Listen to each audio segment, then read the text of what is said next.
Crackdown on Bangladesh protests may be crime against humanity, UN says. Brutal response ਦਿੱਤਾ ਉਹਨੇ ਔਰ ਉਸ response ਦੇ ਵਿੱਚ 1400 ਲੋਕ ਜਿਹੜੇ ਨੇ ਉਹ ਮਾਰ ਦਿੱਤੇ ਗਏ। ਸ਼ੇਖ ਹਸੀਨਾ ਉਹਨਾਂ ਨੂੰ ਇਹ ਪਤਾ ਸੀ ਕਿ ਉਹ ਸੀਰੀਅਸ ਆਫੈਂਸਿਸ ਦੇ ਵਿੱਚ ਇਨਵੋਲਵ ਹੋ ਰਹੇ ਨੇ। ਉਹਨਾਂ ਨੇ ਵਾਇਲੈਂਟ ਐਲੀਮੈਂਟਸ ਜਿਹੜੇ ਐਂਟੀ ਸੋਸ਼ਲ ਸੀ ਉਹਨਾਂ ਨੂੰ ਵੀ ਹਾਇਰ ਕੀਤਾ ਜਿਹੜੇ ਇਹਨਾਂ ਦੀ ਰੂਲਿੰਗ ਪਾਰਟੀ ਨਾਲ ਸੰਬੰਧਿਤ ਸੀ। ਉਹਨਾਂ ਨੇ ਸੀਰੀਅਸ ਔਰ ਸਿਸਟਮੈਟਿਕ ਹਿਊਮਨ ਰਾਈਟ ਵਾਇਲੇਸ਼ਨ ਕੀਤੀਆਂ। 45 ਦਿਨਾਂ ਦੇ ਵਿੱਚ 1400 ਬੰਦਾ ਜਿਹੜਾ ਮਾਰਿਆ ਗਿਆ ਉਹਨਾਂ ਚੋਂ 13% ਜਿਹੜੇ ਨੇ ਉਹ ਬੱਚੇ ਸੀ। The brutal response was a calculated and well coordinated strategy by the former government to hold on to power in the face of mass opposition.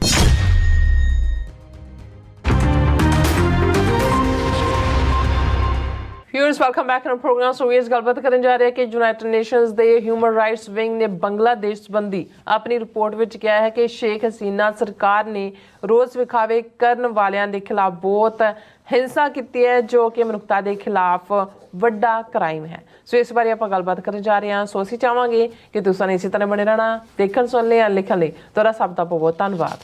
ਜੀ ਰਾਜ ਸਾਹਿਬ ਕੀ ਕਹਿਣਾ ਚਾਹੋਗੇ? ਦੇਖੋ ਬੰਗਲਾਦੇਸ਼ ਇਸ ਵੇਲੇ ਕਾਫੀ ਦੁਬਾਰਾ ਫੋਕਸ ਦੇ ਵਿੱਚ ਹੈ ਕਿਉਂਕਿ ਜਿੱਥੇ ਬੰਗਲਾਦੇਸ਼ ਸ੍ਰੀਲੰਕਾ ਇਹ ਦੋ ਐਸੇ ਨੇ ਜਿਨ੍ਹਾਂ ਨੇ ਇੰਡੀਆ ਦੇ ਚੁੰਗਲ ਚੋਂ ਨਿਕਲ ਕੇ ਆਪਣੇ ਢੰਗ ਦੇ ਨਾਲ ਸ੍ਰੀਲੰਕਾ 'ਚ ਤਾਂ ਇਲੈਕਸ਼ਨਸ ਹੋ ਕੇ ਨਵੀਂ ਹਕੂਮਤ ਆਈ ਹੈ ਜਿਸ ਦਾ ਝੁਕਾਅ ਜਿਹੜਾ ਹੈ ਉਹ ਚਾਈਨਾ ਵੱਲ ਹੈ ਔਰ ਭਾਰਤ ਦੇ ਖਿਲਾਫ ਹੈ। ਲੇਕਿਨ ਬੰਗਲਾਦੇਸ਼ ਜਿਸ ਨੂੰ ਆਲਮੋਸਟ ਭਾਰਤ ਦਾ 30ਵਾਂ ਸੂਬਾ ਬਣਾ ਕੇ ਅਜੀਤ ਡੋਵਲ ਰਨ ਕਰ ਰਿਹਾ ਸੀ, ਜਿਸ ਤੇਜ਼ੀ ਨਾਲ ਉੱਥੇ ਤਬਦੀਲੀ ਹੋਈ 15 ਸਾਲ ਸ਼ੇਖ ਹਸੀਨਾ ਨੂੰ ਸ਼ੈਮ ਇਲੈਕਸ਼ਨਸ ਰਾਹੀਂ ਭਾਰਤ ਨੇ ਪਾਵਰ 'ਚ ਰੱਖਿਆ, ਕਿੰਨੀ ਲੁੱਟ ਉਹਨਾਂ ਨੇ ਮਚਾਈ ਔਰ ਉਹਦੇ ਜਦੋਂ ਤੁਸੀਂ ਫਿਗਰਸ ਦੇਖਦੇ ਹੋ ਉਹਦੀ ਇੱਕ ਭਤੀਜੀ ਕਿ ਜੀ 1200 ਪ੍ਰਾਪਰਟੀਜ਼ ਕੱਲੀਆਂ ਯੂਕੇ ਦੇ ਵਿੱਚ ਨੇ ਜਿਹੜੀਆਂ ਵਰਥ ਬਿਲੀਅਨਸ ਆਫ ਡਾਲਰਸ ਨੇ ਔਰ ਇਹ ਸਾਰੇ ਉਹ ਗੱਲ ਸਬੂਤਾਂ ਨਾਲ ਕਰਦੇ ਨੇ। ਮੁਹੰਮਦ ਯੂਨਸ ਨੋਬਲ ਲਾਰੀਏਟ ਜਿਹੜਾ ਇੰਟਰਿਮ ਗਵਰਨਮੈਂਟ ਦਾ ਮੇਨ ਐਡਵਾਈਜ਼ਰ ਹੈ ਔਰ ਵੈਸੇ ਉਹਨਾਂ ਨੇ ਐਲਾਨ ਤਾਂ ਕਰ ਦਿੱਤਾ ਹੈ ਕਿ ਵੀ ਜਿਹੜਾ ਦਸੰਬਰ ਦੇ ਵਿੱਚ ਬੰਗਲਾਦੇਸ਼ ਦੇ ਇਲੈਕਸ਼ਨ ਕਮਿਸ਼ਨਰ ਨੇ ਕਿਹਾ ਵੀ ਨਵੀਆਂ ਚੋਣਾਂ ਉਹ ਕਰਵਾਉਣਗੇ। ਪਰ ਅੱਜ ਜਿਹੜਾ ਅਸੀਂ ਡਿਸਕਸ ਕਰਨਾ ਚਾਹੁੰਦੇ ਹਾਂ ਵੀ ਬੀਬੀ ਸ਼ੇਖ ਹਸੀਨਾ ਨੂੰ ਭਾਰਤ 'ਚ ਬਿਠਾ ਕੇ ਪੂਰੀ ਜਿਹੜੀ ਹੈ ਇੱਕ negative campaign Indian government run ਕਰ ਰਹੀ ਹੈ। ਹਾਲਾਂਕਿ ਸ਼ੇਖ ਹਸੀਨਾ ਨੂੰ ਵਿਦਨ ਉਹਨਾਂ ਨੇ ਵਾਰ ਕ੍ਰਾਈਮਸ ਦੇ ਲਈ ਉਹਨਾਂ ਦੇ ਕਮਿਸ਼ਨ ਨੇ ਇੰਡਾਇਕਟ ਕੀਤਾ ਹੋਇਆ, ਇੰਡੀਆ ਤੋਂ ਉਹਦੀ ਐਕਸਟ੍ਰੈਡੀਸ਼ਨ ਮੰਗੀ ਹੋਈ ਹੈ, ਇੰਟਰਪੋਲ ਨੂੰ ਸੂਚਿਤ ਕੀਤਾ ਹੋਇਆ ਔਰ ਮੁਹੰਮਦ ਯੂਨਸ ਨੇ UN ਦੀ ਹਿਊਮਨ ਰਾਈਟਸ ਬਾਡੀ ਨੂੰ ਇਹ ਕਿਹਾ ਸੀ ਕਿ ਵੀ ਸ਼ੇਖ ਹਸੀਨਾ ਨੇ ਆਪਣੇ ਰਜੀਮ ਦੇ ਅਖੀਰਲੇ 2-3 ਹਫ਼ਤਿਆਂ 'ਚ ਜਦੋਂ ਕਿ ਨੋਮੀਨੇਸ਼ਨ ਜਿਹੜੀ ਹੈ ਇੱਕ ਰਿਜ਼ਰਵੇਸ਼ਨ ਪਾਲਿਸੀ ਕੋਈ ਆਈ, ਸੁਪਰੀਮ ਕੋਰਟ ਦਾ ਫੈਸਲਾ ਹੋਣਾ ਸੀ ਤੇ ਸਟੂਡੈਂਟ ਬਾਹਰ ਨਿਕਲੇ ਭੜਕੇ ਔਰ ਕਿਵੇਂ ਸ਼ੇਖ ਹਸੀਨਾ ਨੇ ਬਾਰਬੈਰਿਟੀ ਦੇ ਨਾਲ ਉਹਨਾਂ ਦੀ ਜਿਹੜੀ ਹੈ ਸਟੂਡੈਂਟਸ ਨੂੰ ਮਾਰਿਆ, ਬੱਚਿਆਂ ਨੂੰ ਮਾਰਿਆ, ਕਿੰਨਿਆਂ ਨੂੰ ਮੌਤ ਦੇ ਘਾਟ ਉਤਾਰਿਆ ਜਿਹੜਾ ਕਿ ਇੱਕ ਬਹੁਤ ਵੱਡਾ ਕ੍ਰਾਈਮ ਕੀਤਾ। ਹਾਲਾਂਕਿ ਵੱਖਰੀ ਕਹਾਣੀ ਹੈ ਕਿ ਜਦੋਂ ਲੋਕ ਫਿਰ ਉਹਦੀ ਬਿਲਕੁਲ ਸੰਗੀ ਤੱਕ ਪਹੁੰਚੇ ਤੇ ਅਖੀਰਲੇ ਮਿੰਟਾਂ 'ਚ ਹੈਲੀਕਾਪਟਰ ਰਾਹੀਂ ਉਹ ਦਿੱਲੀ ਪਹੁੰਚੀ, ਕਿਸੇ ਹੋਰ ਮੁਲਕ ਨੇ ਵੀ ਉਹਨੂੰ ਨਹੀਂ ਜਰਿਆ, ਈਵਨ UK ਜਾਂ ਜਿੱਥੇ ਉਹਦੇ ਆਪਣਾ ਵੀ ਰਹਿੰਦੇ ਸੀ।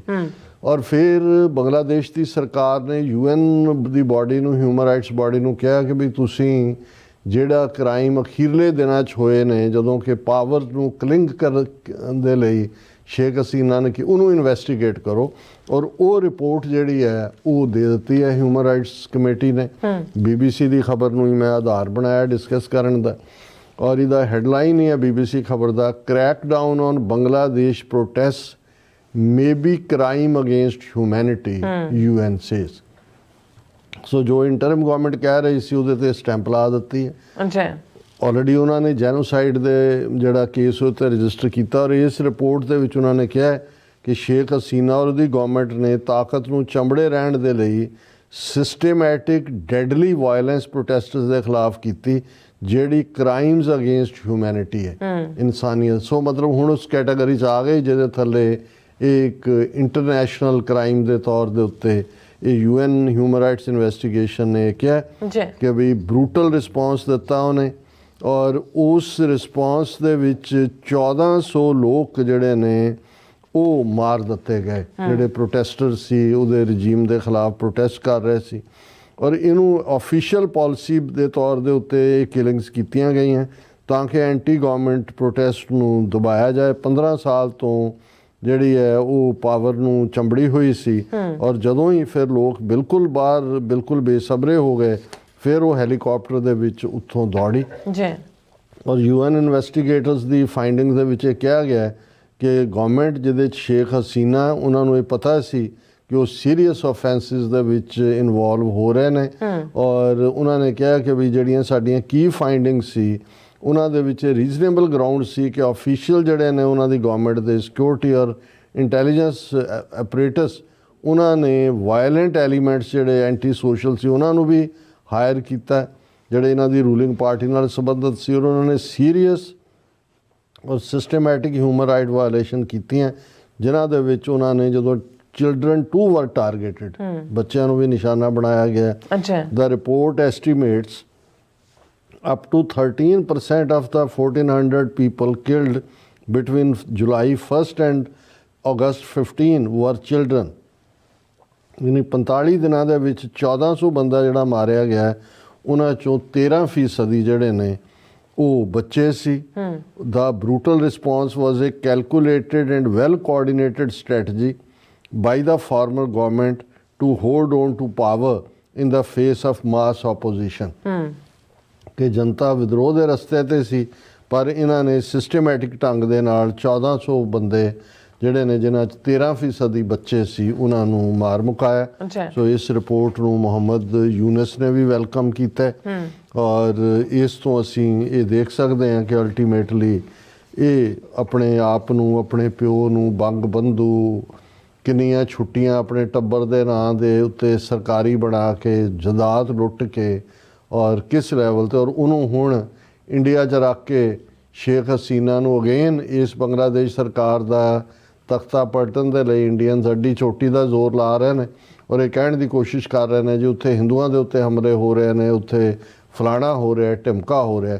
ਪਰ ਯੂਨਾਈਟਿਡ ਨੇਸ਼ਨਸ ਬਾਡੀ ਦੀ ਇਸ ਰਿਪੋਰਟ ਤੋਂ ਬਾਅਦ ਸ਼ੇਖ ਹਸੀਨਾ ਜਿਹੜੀ ਹੈ ਉਹ ਉਸ ਟਰਾਇਲ 'ਚ ਜਾਏਗੀ ਬੰਗਲਾਦੇਸ਼, ਤਾਂ ਉਹ ਇਨ ਐਬਸੈਂਸ਼ੀਆ ਉਹਨੂੰ ਸਜ਼ਾਏ ਮੌਤ ਦੇ ਦੇਣਗੇ।